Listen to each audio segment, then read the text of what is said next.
야단 보따리를 찾아주셔서 감사합니다.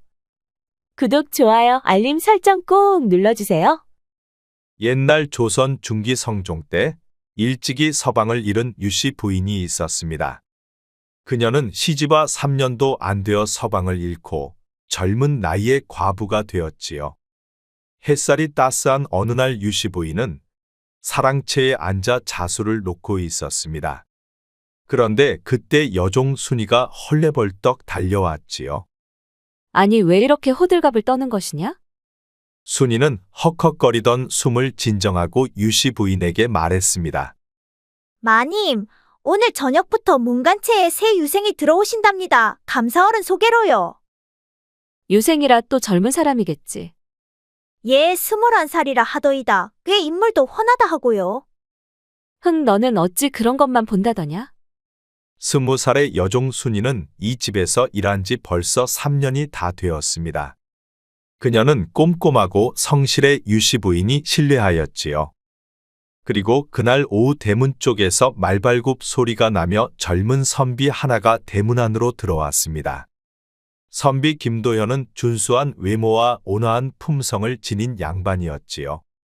날이 오늘 새로 오시기로 한 김도연 선비님이 맞지요? 그렇소. 순이가 정중히 인사를 하자 김도현은 고개를 끄덕이며 온화한 미소를 지었습니다. 그 순간 순이는 가슴이 두근거리며 얼굴까지 붉어졌지요. 지금까지 수많은 양반들을 모셔왔지만 이처럼 마음이 흔들린 적은 없었습니다. 어서 오시오. 나를 따라오셔요. 그녀는 상기된 얼굴로 김도현을 문간체로 안내해 주었습니다. 그러자 김도현은 문간체 방에 들어가 짐을 내려놓았지요. 그럼 푹 쉬셔요, 선비님. 순이는 문 닫고 돌아서 나왔습니다. 그런데 그녀의 가슴은 두근두근 뛰고 있었지요. 아이고, 김 선비님 얼굴이 참으로 잘생겼네. 사내가 어찌 저리 고와도 되는 것이야? 문간체 방 안에서 김도현은 짐을 풀다가 창문을 열었습니다. 아니, 그런데 안채 창문 사이로 여인의 모습이 비쳤지요. 그녀는 방금 목욕을 한 듯 머리를 말리고 있었습니다. 그런데 속 저고리가 젖어 가슴에 살짝 달라붙어 있었지요. 김도현은 짐을 풀다 말고 창문 사이로 그녀를 계속 보고 있었습니다. 우아한 그녀의 모습에 김도현의 심장이 뛰었지요. 그날 밤 김도현은 자리에 누웠으나 좀처럼 잠을 이룰 수가 없었습니다. 그날 저녁 창문 너머로 본 여인의 모습이 자꾸만 머릿속에 떠올랐기 때문이었지요. 그녀의 우아한 자태와 촉촉한 머리카락 그리고 고요한 눈빛. 그 모든 것이 김도현의 가슴 속에 파문을 일으키고 처음 느끼는 감정을 그는 주체할 수가 없었습니다. 그래서였을까요? 그는 처음으로 이 집안의 안주인이 누구인지 무척 궁금해졌지요. 다음 날 아침 부지런한 순이는 마당을 쓸고 있었습니다. 그런데 갑자기 뒤에서 김도현의 목소리가 들려왔지요. 수고가 많소. 내 부인께 인사를 하고 싶은데 안내 좀 해주시겠소? 김도현의 정중한 말투와 따뜻한 시선에 순이는 더욱 당황하며 말을 더듬었습니다. 예, 이쪽으로 오시지요. 안내를 하는 동안에도 순이의 눈길이 자꾸만 김도현에게 쏠리고 있었지요. 그의 단정하고 깔끔한 모습 그리고 걸을 때마다 풍기는 자태가 순이의 마음을 사로잡았습니다. 한편 그 시각 유씨 부인은 평소처럼 자수를 놓고 있었습니다. 그런데 그때 여종 순이의 목소리가 밖에서 들려왔지요. 마님, 새 유생 나으리가 인사를 드리고 싶다 하옵니다. 그래? 그럼 잠시만 기다리라 하거라. 그녀는 서둘러 면경을 보며 머리를 만졌습니다. 안으로 매시거라. 네, 마님, 이리로 드시지요. 여종 순이는 김도현을 안채 방 안으로 안내해 주었습니다. 훤칠하고 깔끔한 김도현이 방 안으로 들어서자 방 안이 꽉 차는 느낌이었지요. 어서 오시오. 어젯밤은 잘 주무시었소? 덕분에 편히 잘 잤소. 김도현은 부인을 보며 어젯밤 목욕하고 머리를 말리던 모습을 떠올렸습니다. 문간체에서 보았던 아름다운 여인이 지금 눈앞에 있었지요. 그녀는 무척 매혹적이었는데 어떤 사내라도 그녀에게 금방 빠지고 말 것 같았습니다. 처음 얼굴을 대면한 두 사람 모두 긴장된 분위기였지요. 헌데 듣기론 혼자라 들었소. 그 말이 사실이요? 그렇습니다. 일찍이 서방이 떠나는 바람에 혼자 살고 있지요. 저런 안 되었구려. 혼자 산다는 게 쉽지만은 않을 터인데. 그리고 지금의 주상께선 여인들의 재혼을 금하셨으니 부인은 참으로 억울하게 되었소이다. 그러게 말이요. 지금의 주상께선 어찌 갑자기 여인들의 재혼을 금하셨는지 알다가도 모를 일이요. 아, 그것은 말이요. 어우동이라는 여인이야도 문란하여 왕가와 조정의 불씨를 일으킨 탓이요. 그렇다 해도 과부도 사람이건을 어찌 이리 폐악한 법을 만든단 말이요. 이게 다 빈대를 잡고자 초가를 태우는 무모하고 무지한 자들이 정책을 위반하는 게 문제가 아니겠소. 두 사람은 늦은 시간까지 담소를 나누었습니다. 김도현은 그녀와 대화를 나눌수록 그녀에게 빠져드는 느낌이었지요. 그런데 그런 마음은 김도현뿐만이 아니었습니다. 유씨 부인도 김도현에게 한눈에 빠지고 말았지요. 그동안 수많은 유생들을 겪어봤지만 지금까지 김도현처럼 마음을 끄는 사람은 단 한 명도 없었습니다. 그러다 보니 유씨는 김도현을 가슴에 품게 되었지요. 한편 여종 순이는 두 사람이 안채에서 대화를 나누고 있을 때 일이 손에 잡히질 않았습니다. 자꾸만 김도현의 온화한 미소와 정중한 말투가 떠올랐지요. 혹시 이런 것이 사모하는 마음이란 것일까? 하지만 그분은 양반이신데. 그날 밤 순이는 한숨도 자지 못하고 뜬 눈으로 나를 꼬박 샜습니다. 다음 날 오후 순이는 차와 다과를 들고 안채 대청마루로 향했습니다. 오늘도 유씨 부인과 김도현이 자리를 잡고 앉아 담소를 나누고 있었지요. 그래, 김선비님은 과거 준비는 잘 되고 있어? 그렇소. 나는 그동안 한눈 팔지 않고 오로지 학문에만 전념해왔소. 헌데 부인은 홀로 사는 게 외롭진 않소. 외롭다 한들 어쩌겠습니까? 나라에서 여인들의 재혼을 금했으니 법을 어길 순 없지요. 그때 순이는 차를 따르며 두 사람의 대화를 모두 듣고 있었습니다. 그런데 순이는 두 사람의 대화를 들으며 자신의 처지를 뼈저리게 깨달았지요. 자신은 그들의 대화에 끼어들 수도 없는 그런 존재였지요. 그런데 또 유씨 부인을 바라보는 김도현의 눈빛이 무척 다정하고 친밀해 보였습니다. 어제 자신을 볼 때보다 더욱 다정하고 따뜻한 눈빛이었지요. 그 모습을 보며 순이는 가슴이 철렁 내려앉았습니다. 그 바람에 차를 따르는 순이의 손이 벌벌 떨리고 있었지요. 아니, 예순이야. 왜 그리 손을 떠는 것이야? 유씨 부인의 말에 순이는 깜짝 놀랐습니다. 예, 마님 방금 뭐라 하셨는지요? 아니, 얘가 오늘따라 왜 이런 것이야? 손을 떨지를 않나 말귀를 못 알아듣지를 않나? 어디가 아픈 것이야? 그제서야 순이는 뭐가 문제였는지 파악이 되었지요. 아니옵니다, 마님. 실은 지가 잠시 딴 생각하느라 그랬습죠. 아니, 갑자기 무슨 생각을 한 것이야? 그러니까 그게 선비님 생각에 잠시. 순이는 당황한 나머지 어떨결에 속마음을 말하고 말았습니다. 아니, 내가 김선비님 생각을 왜 해? 순이는 또 깜짝 놀랐지요. 그녀는 지금 자신이 무슨 말을 하고 있는지 분간도 안 되었습니다. 아, 제 말이 헛나왔군요. 그러니까 제 말은 선비님께 차를 따라드리려 했다고 말씀드리려 했었지요. 그 말에 김도현은 순이를 보며 미소를 지었습니다. 고맙소. 덕분에 차맛이 참으로 좋구려. 순이는 김도현의 한마디에 또 가슴이 녹아내리는 것만 같았습니다. 차를 더 드시겠사옵니까? 순이는 목소리까지 떨리고 있었지요. 고맙소. 한 잔 더 따라주시오. 순이는 떨리는 손을 참으며 김도현의 찻잔에 차를 따라 주었습니다. 그러자 옆에 있던 유씨 부인이 말했지요. 이제 순이 너는 가서 일 보거라. 차는 우리가 직접 따라 마시마. 네, 알겠습니다요, 마님. 그날 밤 순이는 자신의 작은 방에 누워 많은 생각을 했습니다. 낮에 목격한 김도현과 유씨 부인의 친밀한 모습이 계속해서 머릿속에 맴돌았지요. 어찌하여 내 마음이 이리 아픈 것일까? 순이는 방 한편에 놓여 있는 작은 거울을 들여다보았습니다. 거울 속에는 햇볕에 그을린 20살 여종의 모습이 보였지요. 그녀는 자신의 무명옷을 바라보며 유씨 부인의 화려한 비단옷과 너무 비교가 되었습니다. 마님께서는 하얀 피부에 고운 손을 가지셨는데 나는 거친 손과 그을린 얼굴뿐이구나. 순이는 자신의 운명에 대해서 불만이 많았습니다.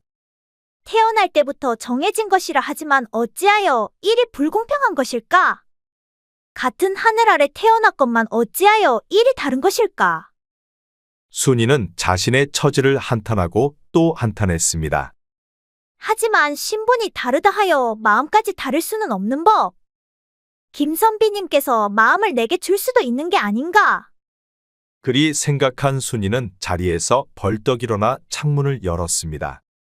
시원한 밤바람을 맞으며 그녀는 마음속으로 다짐을 하였지요.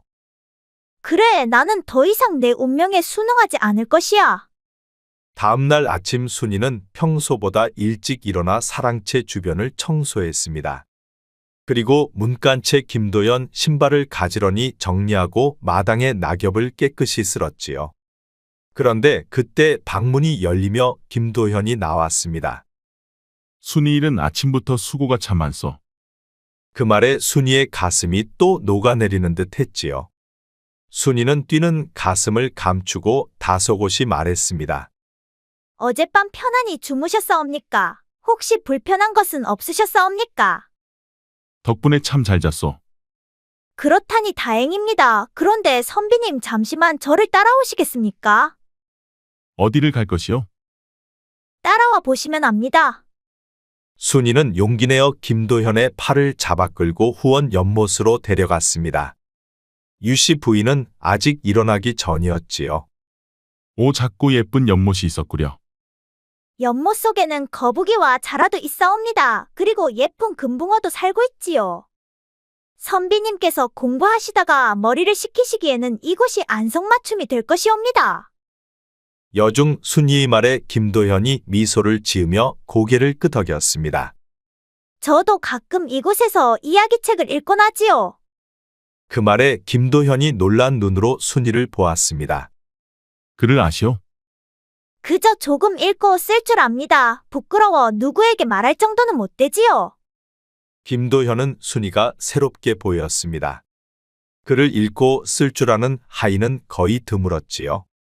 이 의자에 앉아 연못을 보고 있노라면 모든 근심 걱정이 사라진답니다. 선비님도 한번 앉아보시지요. 김도현은 순이가 가리킨 돌로 만들어진 평의자에 앉아보았습니다. 아니 그런데 바로 눈앞에서 순이는 저고리 끈을 느슨하게 풀었는지 목선이 드러나 있었지요. 뿐만 아니라 치마 또한 살짝 걷어 올려 묶었는지 발목에 하얀 속살이 드러나 있었습니다. 어때요? 좋으시지요? 김도현은 고개를 들어 순이를 바라보았습니다. 그러자 그의 시선이 순이의 하얀 목선과 살짝 드러난 가슴에 머물렀지요. 순이는 이를 놓치지 않고 그에게 더욱 가까이 다가갔습니다. 그리고 그녀는 허리를 숙여 손수건으로 김도연 이마의 땀을 닦아주었지요. 그런데 그때 순이의 저고리가 살짝 벌어지면서 그녀의 풍성한 가슴이 드러나는 게 아니겠습니까? 그 순간 김도현은 당황하여 시선을 돌렸지만 그녀의 봉긋한 가슴이 눈에 선했지요. 선비님 많이 더우시지요?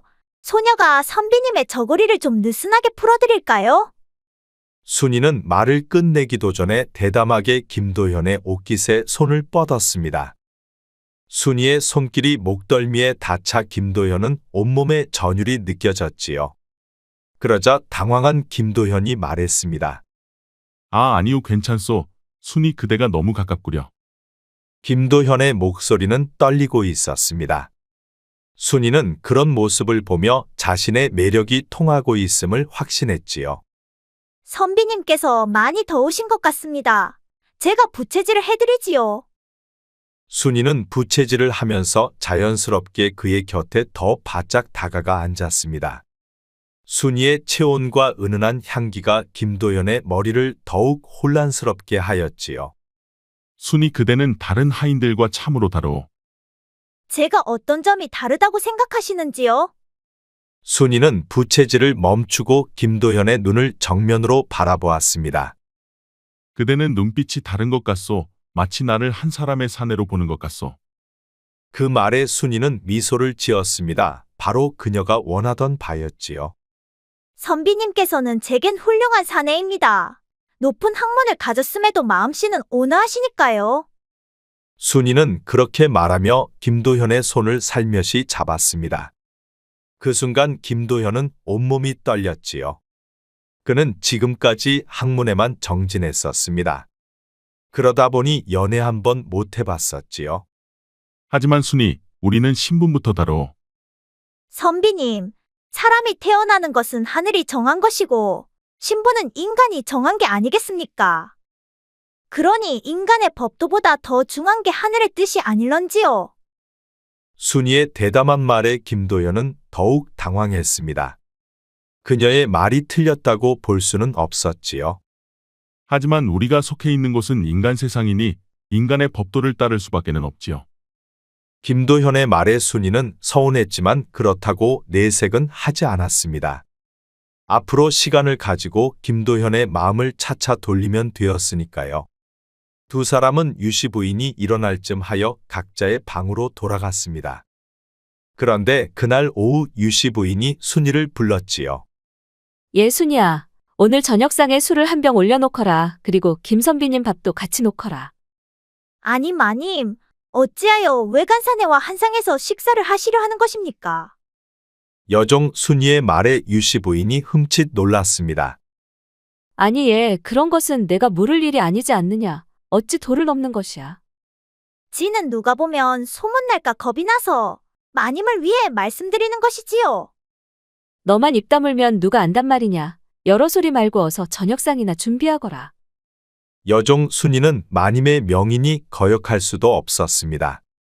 그리하여 그녀는 어쩔 수 없이 안방에 마님과 김선비의 밥을 같이 준비하였지요. 그리고 밥상에 술도 한 병 올려 놓았습니다. 그래, 수고했다. 어서 가서 김선비님을 불러오거라. 순이는 싫었지만 달리 방도가 없었습니다. 순이는 축 처진 어깨를 하고 문간채로 가서 김선비님을 불렀지요. 선비님, 오늘 저녁은 마님의 지시로 안채에 준비해 놓았습니다. 알겠소. 내 곧 그리 가리다.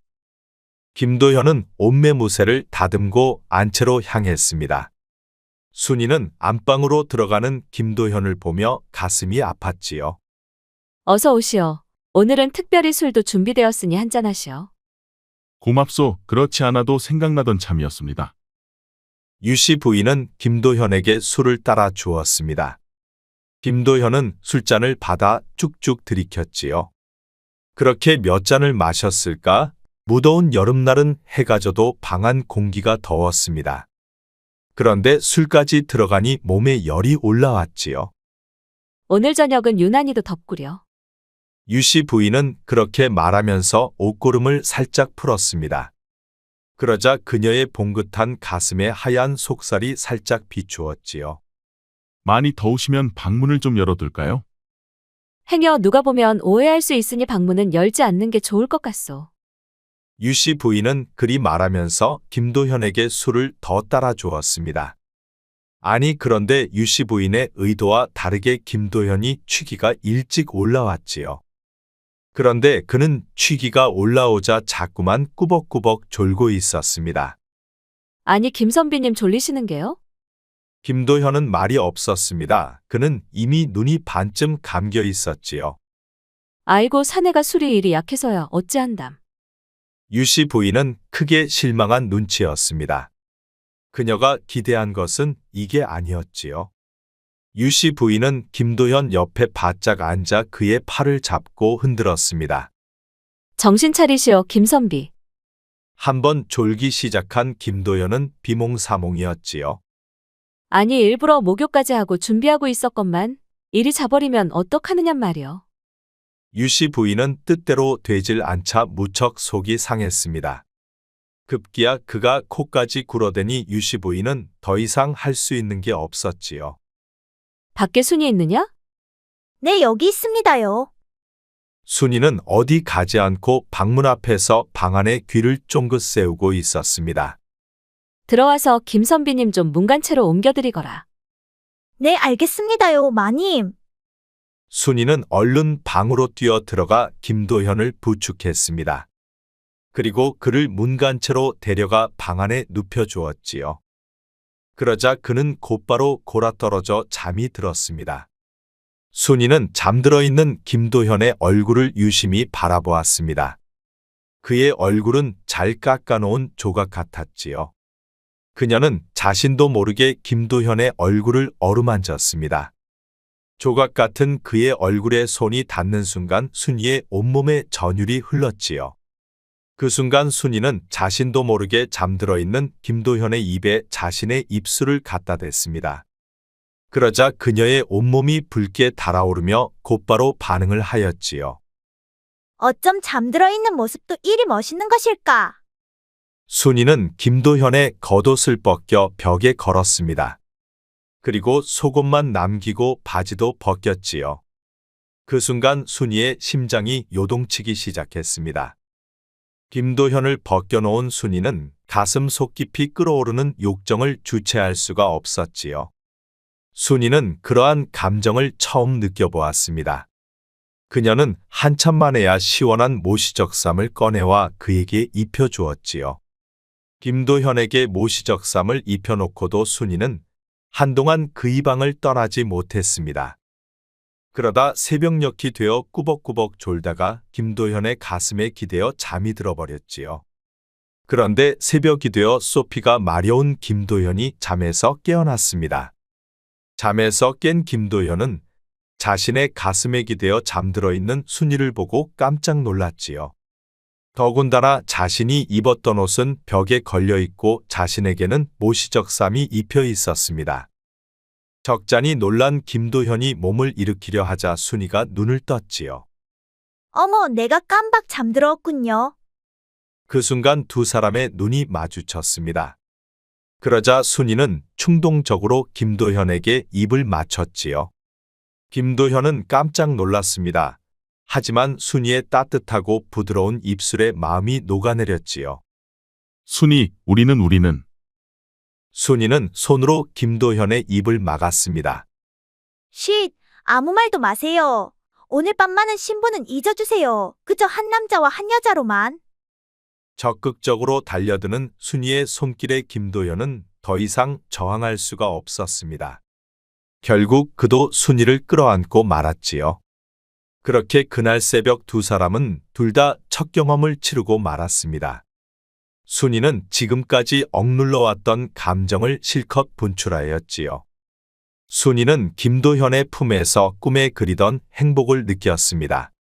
촛불이 작은 바람에 흔들리는 가운데 두 사람은 서로의 체온을 느끼며 세상 모든 것을 잊었지요. 그리고 며칠이 지나갔습니다. 순이와 김도현은 서로를 의식하며 어색한 기류가 흐르고 있었지요. 서로의 시선이 마주칠 때마다 그날 밤의 기억이 되살아났습니다. 그러다 어느 날 순이가 먼저 용기 내어 김도현에게 말했지요. 김선비님, 오늘 밤 자시쯤 뒷마당 헛간에서 기다리겠습니다. 그날 밤 자정이 되자 김도현은 순이에 대한 그리움을 이기지 못하고 약속 장소로 향했지요. 헛간 안에는 순이가 이미 와서 기다리고 있었습니다. 달빛이 헛간 틈새로 스며들어 그녀의 모습을 은은하게 비추고 있었지요.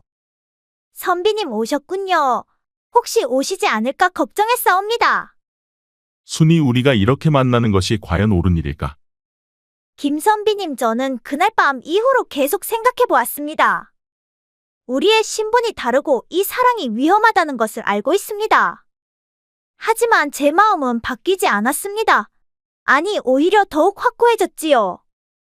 나리를 사모하는 제 마음이 잘못된 것이라 해도 저는 기꺼이 잘못을 저지르겠습니다. 김도현은 순이의 간절한 고백에 마음이 흔들렸습니다. 그 역시 며칠 동안 순이를 떠올리며 괴로워했던 것이 사실이었지요. 순이, 나 또한 그대를 잊을 수가 없었소. 그날 밤 이후로는 어떤 것도 할 수가 없었어. 그 말에 순이는 김도현을 버락 안았습니다. 그날 밤 이후로 김도현이 자신을 어떻게 생각할지 몰라 조마조마했었지요. 헌데 지금 이 순간 그의 마음속에 자신이 들어있음을 확인할 수 있었습니다. 그리고 두 사람은 건초가 깔린 바닥에 나란히 누웠지요. 어두운 창고 안에는 양반과 하녀가 아닌 그저 서로를 사랑하는 두 사람일 뿐이었습니다. 두 사람은 누가 먼저랄 것도 없이 입맞춤을 시작했지요. 그리고 건초더미 위에서 두 사람의 사랑은 다시 시작되었습니다. 김 선비님, 오늘 밤 저를 완전히 나리의 여인으로 만들어 주십시오. 알겠소. 지금 이 순간 그대 안에 내가 있어. 김도현은 순이의 저고리를 풀고 또다시 사랑을 시작하였지요. 폭풍 같은 뜨거운 시간이 지나고 순이가 말했습니다. 나리, 이제 저는 진정한 김 선비님의 여인이 된 것 같습니다. 순이는 김도현의 가슴에 얼굴을 묻고 행복한 미소를 지었지요. 이것이 꿈이라면 깨고 싶지 않습니다. 영원히 이렇게 나리의 품에 있고 싶어요. 김도현은 순이의 머리를 쓰다듬으며 그녀의 향기를 깊이 들이마셨습니다. 그리고 새벽이 되어서야 두 사람은 각자의 방으로 돌아갔지요. 그 후로 순이는 완전 달라져 있었습니다. 그녀는 이전과 다르게 표정이 무척 밝았지요. 걸음걸이도 더욱 가벼워졌고 일을 할 때마다 저절로 미소를 지었습니다. 그런데 유씨 부인은 대청마루에 앉아 술을 놓으면서 그런 순이의 모습을 지켜보고 있었지요. 평소 세심한 관찰력을 지닌 그녀는 순이의 변화를 놓치지 않았습니다.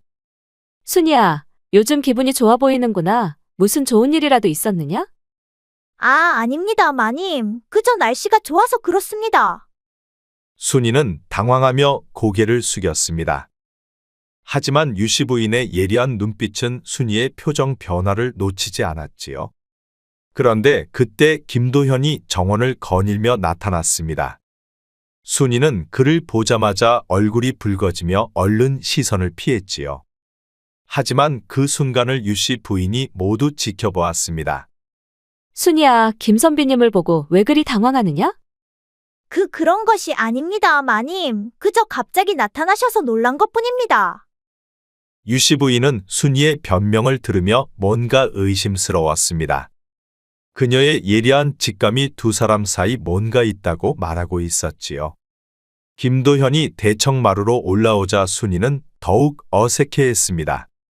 평소라면 자연스럽게 차를 준비하겠다고 나섰을 텐데 오늘은 유독 머뭇거렸지요.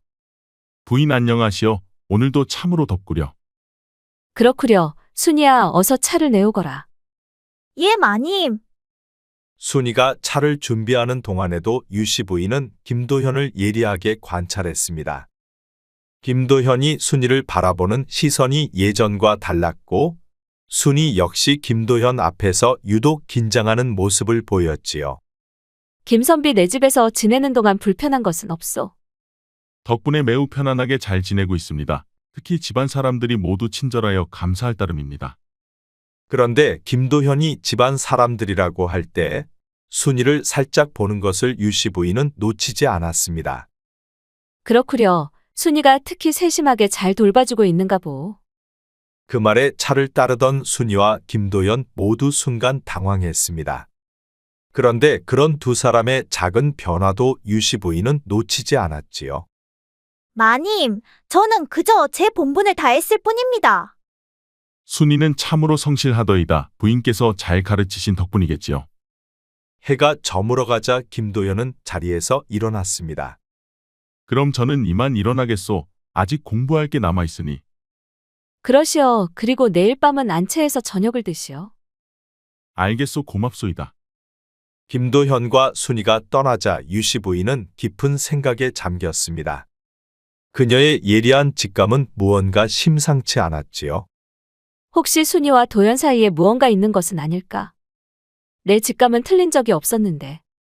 유씨 부인은 내일 밤 김도현의 마음을 확인해 봐야겠다고 생각했습니다. 그리고 다음날 저녁이 되었지요. 안채 방 안에는 저녁상이 차려져 있었고 이번에는 술이 없었습니다. 오늘은 술이 없구려. 한 잔 술에도 취하시는 것 같아 오늘은 술은 준비하지 않았습니다. 아, 그랬소. 두 사람은 저녁을 먹으며 많은 대화를 나누었습니다.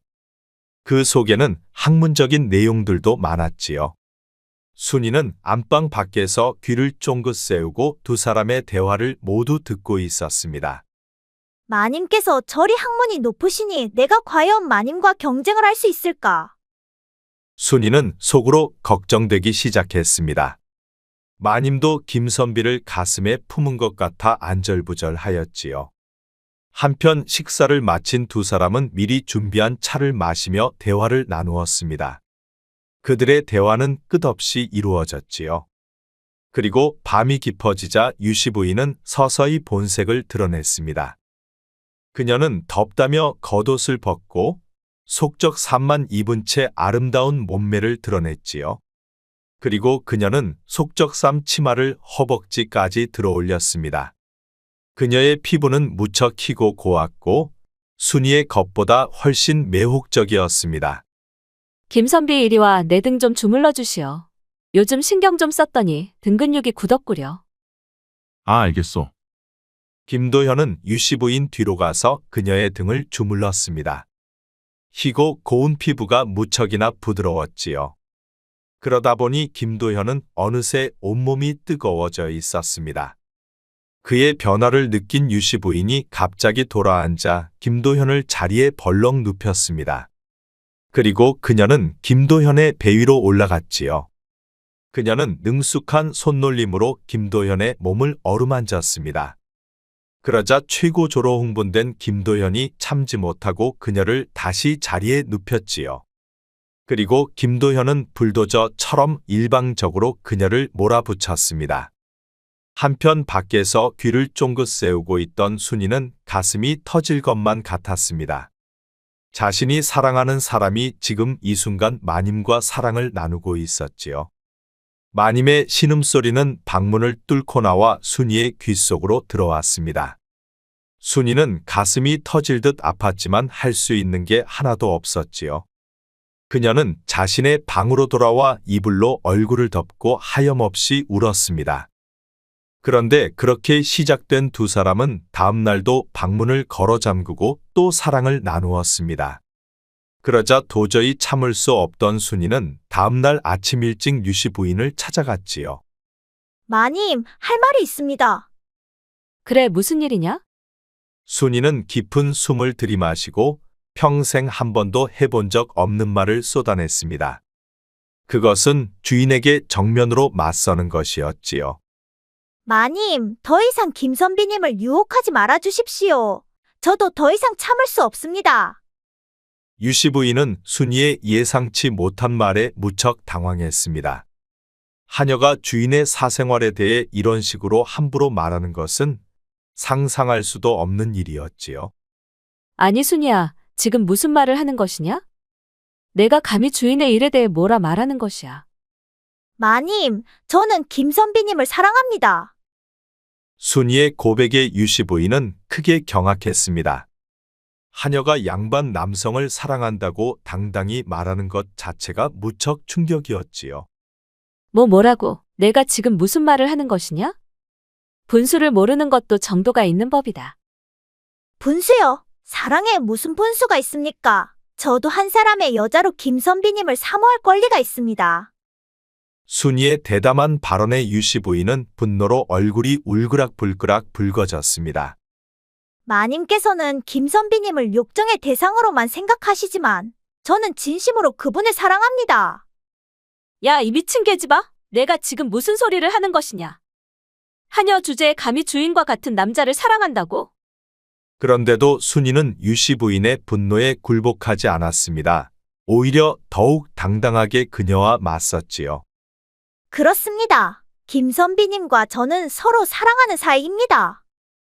그 말에 유씨 부인은 더욱 경악했습니다. 순이의 말이 거짓이 아닐 수도 있다는 불안감이 들었지요. 거짓말 말거라. 김선비가 너 같은 하녀를 절대 그럴 리가 없다. 순이는 모든 것을 걸고 유씨 부인과 맞서고 있었습니다. 마님께서는 김선비님을 포기하십시오. 유씨 부인은 순이의 말에 충격을 크게 받고 동시에 분노가 치밀어 올랐지요. 이 못된 계집, 내가 감히 나에게 포기하라고? 너 같은 천한 것이 감히. 아니, 이런 일이 내 집에서 벌어지다니. 순이, 너는 이제 끝이다. 이 집에서 당장 나가거라. 좋습니다.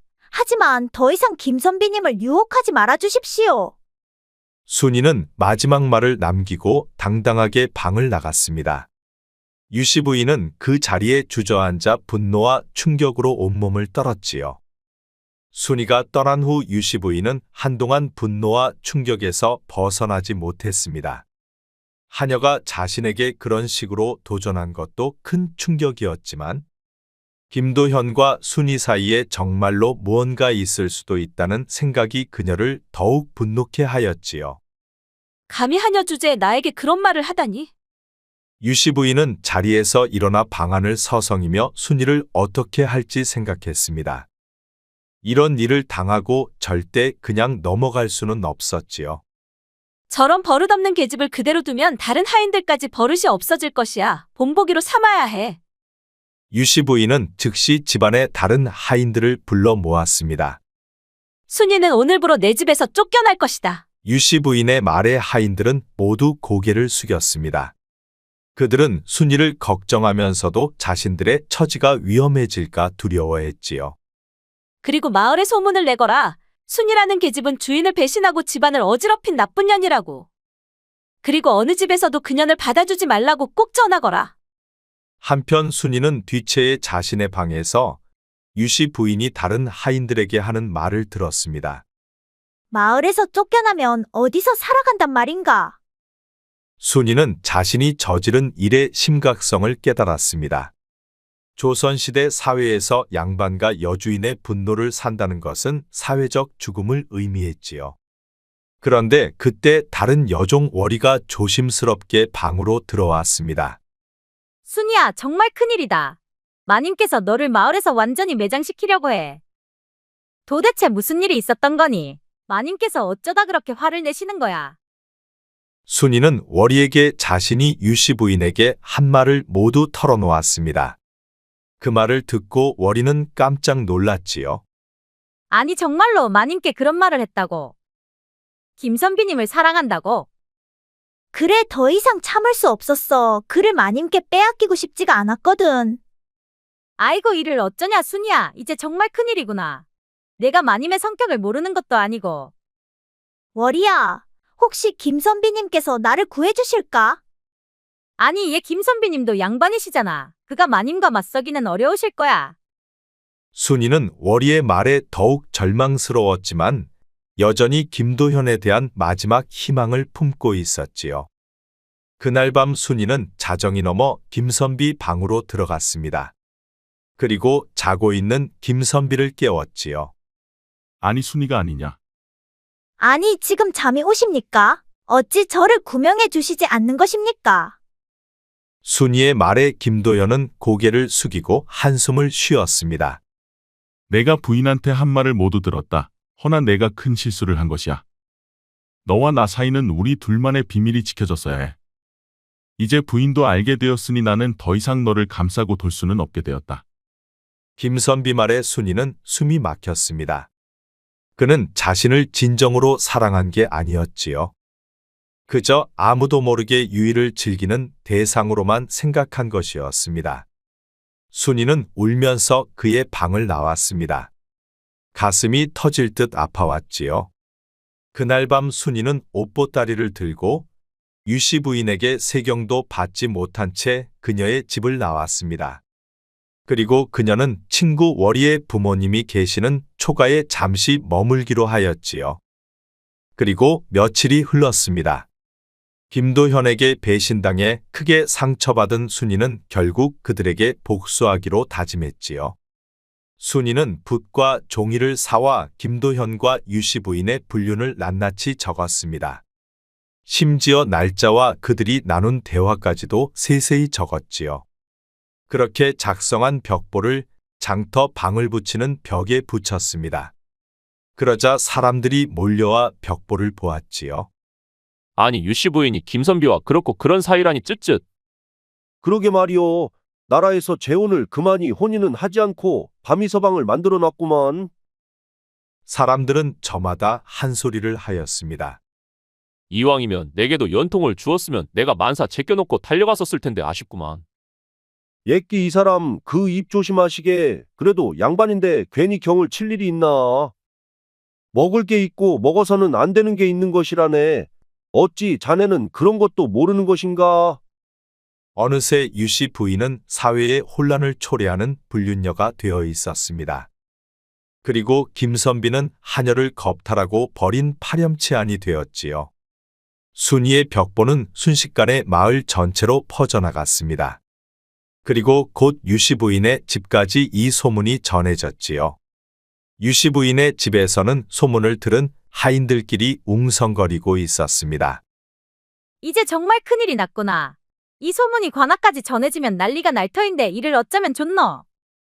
다음 날 아침 고을 현감은 이 사건을 조사하기 위해 관련자들을 모두 관아로 불러들였습니다. 동원에는 순이 김도연 유씨 부인이 나란히 꿇어앉아 있었지요. 이번 사건은 우리 고을의 풍기를 크게 해치는 일이다. 사실을 명확히 밝혀 합당한 처벌을 내리겠다. 순이는 무릎을 꿇고 있으면서도 표정이 무척 당당했습니다. 자신의 복수가 이루어지고 있었지요. 순이, 내가 장터에 벽보를 붙인 게 모두 사실이냐? 예, 현감 모든 것이 사실입니다. 김도현과 유씨 부인은 순이의 당당한 태도에 무척 당황했습니다.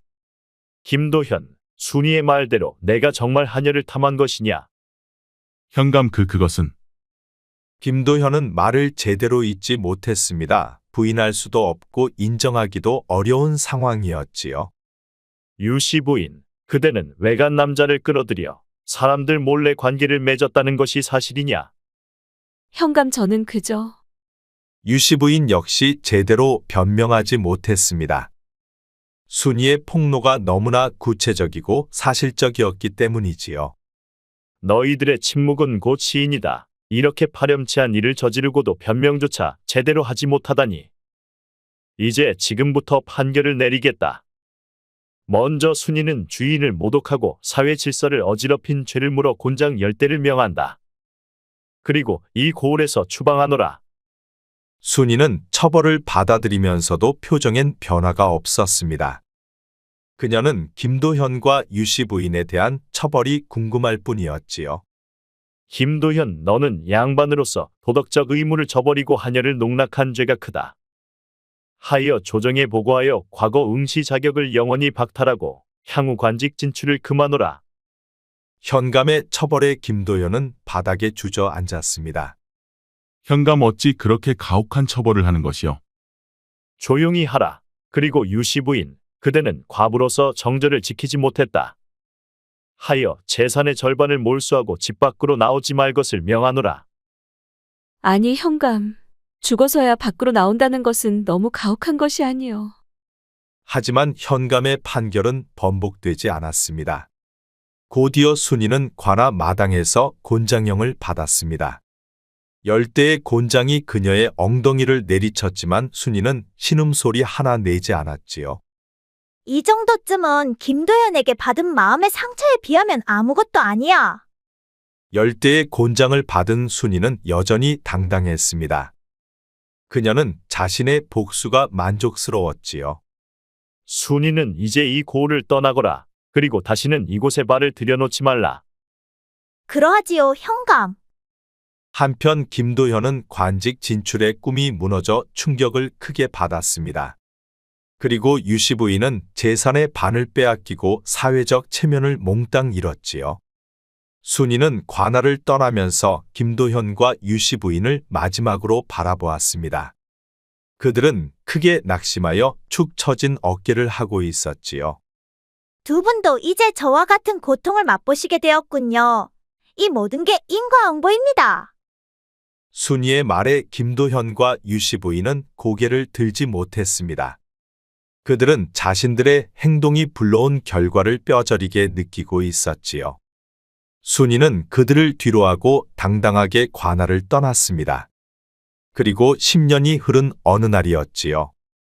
거렁뱅이 하나가 아침 일찍부터 한양장터 국밥집을 찾아왔습니다. 그런데 거렁뱅이는 아무 말 없이 순이 앞에 무릎을 꿇었지요. 아니, 지금 못하는 것이요? 중년이 된 순이가 거렁뱅이 얼굴을 자세히 보니 그는 다름 아닌 김도현이었지요.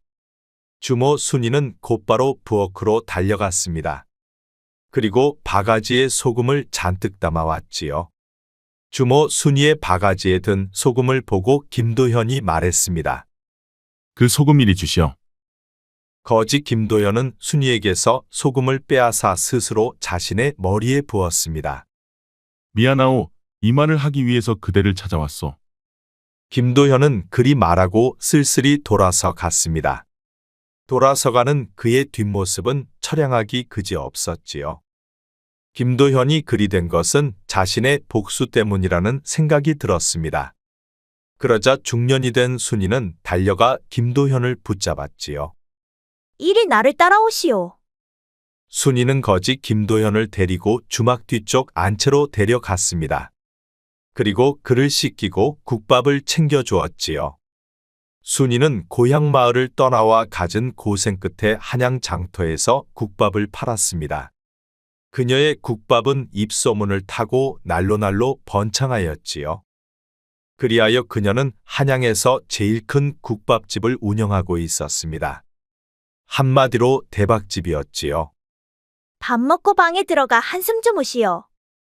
순이는 김도현을 안채에 들여놓고 장사를 마저 하였습니다. 그리고 밤이 되어서야 안채에 들어가 쉴 수가 있었지요.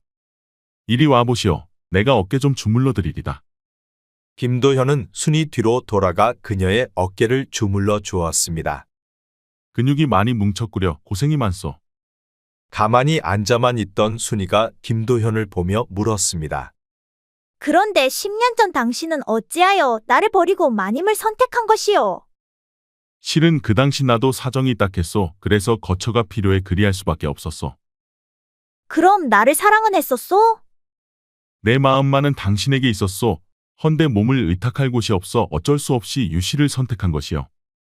순이는 사정이 있어 몸 따로 마음 따로 선택할 수밖에 없었던 김도현이 어느 정도 이해는 되었습니다. 그럼 이제 와서 나를 찾아온 이유는 무엇이오? 10년 전 그대가 마을을 떠나고 내 가슴은 무척 아팠소. 그래서 그때 미안하단 말을 못해서 지금껏 찾아다녔소. 아니, 그럼 그 말을 하려고 10년을 나를 찾아다닌 것이오? 그렇소.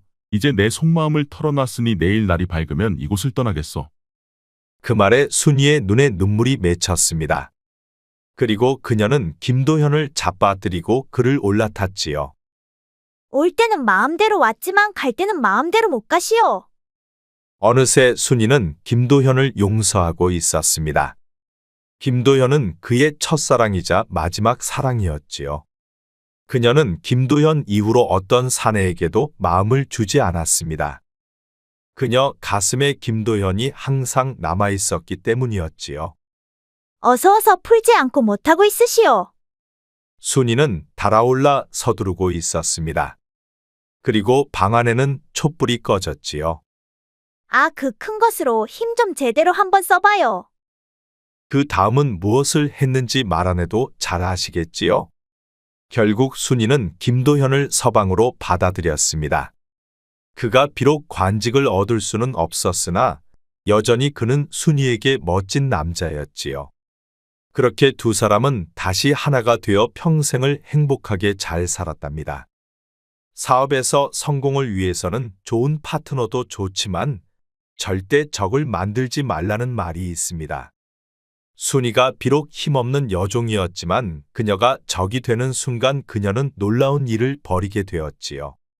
그로 인해 유씨 부인과 김선비는 치명적인 타격을 입게 되었습니다. 그러니 사람들 속에서 살아가야 하는 우리네 인생도 그러하지 않을까요? 구독과 좋아요, 알림 설정 꼭 부탁드립니다. 앞으로도 재미있는 이야기가 많으니 다른 영상도 재미있게 봐주세요. 우리 이야기가 재미있으셨나요?